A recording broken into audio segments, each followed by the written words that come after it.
This video is not a financial advice. We are not attorneys, CPAs, or financial advisors. This video is made for entertainment purposes only, so do not take them as financial advice.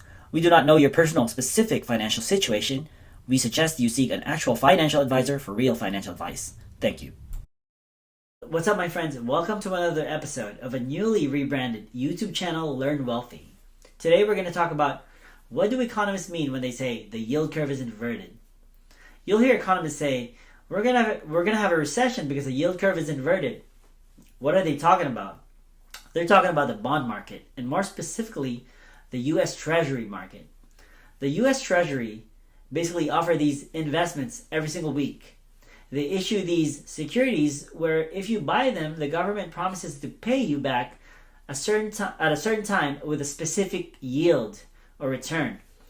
These investments, they say, are one of the safest because some people say the government can't just go bankrupt. They can just print money to make sure you get your returns guaranteed and they can pay you for sure.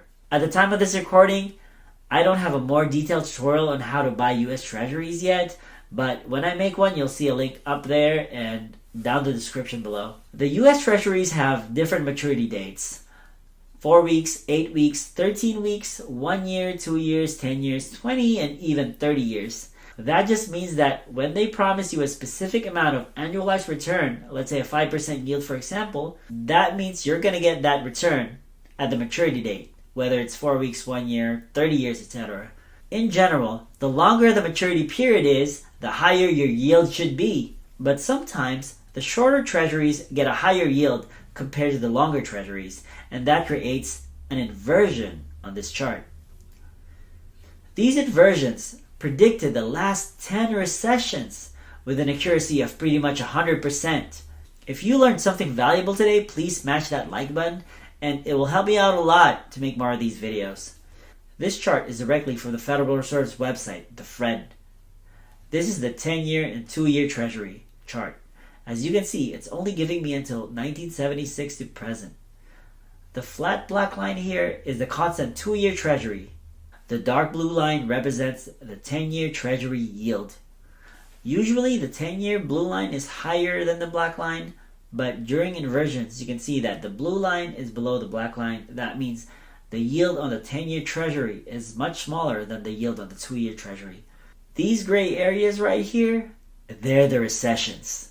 As you can see, we have a small inversion here in 2019, followed by the 2020 virus recession, which didn't last because we got showered by stimulus packages and PPP loans, which took inflation to 9%. Then we got the inversion right here around 2007, followed by the GFC, or the Great Financial Crisis of 2008.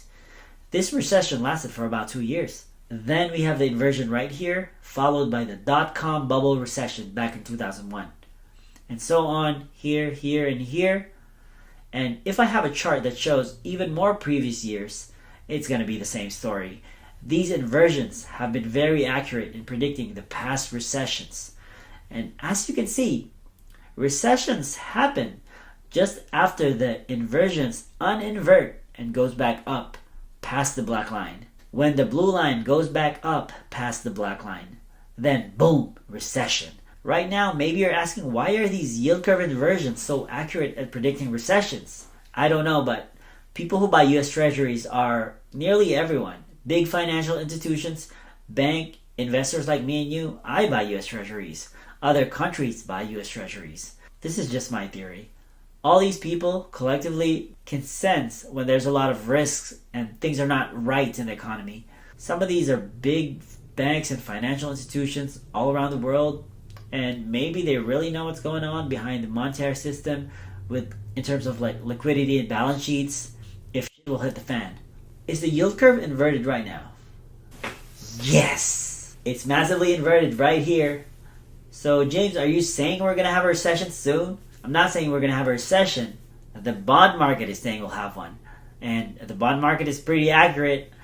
I'm saying as an investor, look at this chart. And look at everything else that's happening around you. Are the wages keeping up with inflation? Here's a chart of the wages adjusted for inflation. Also from the Fed website, from the Fed or the Federal Reserves themselves, not my chart. As you can see, wages have fallen and did not keep up with inflation since 2019. Are businesses closing right now, like Dollar Tree and 99-cent stores? Weren't banks collapsing recently, like Silicon Valley Signature Bank, and they got bailed out by that BTFP one-year program? Are other countries in recession, since the global banking systems are very interconnected and usually multiple countries go into recession? That's important to consider too. How is the commercial real estate doing right now? So I'm not saying we're headed into a recession. I'm saying put all these things together, the yield curve and everything else, then you decide as an investor and allocate your portfolio accordingly. I hope you learned something today. Please comment whether you liked or didn't like this video. Whatever it is, I want to hear your thoughts. Please like and subscribe, hit the bell notification button so you can be notified of future videos. And stay informed. Again, this is James Santiago. I'll see you in the next video.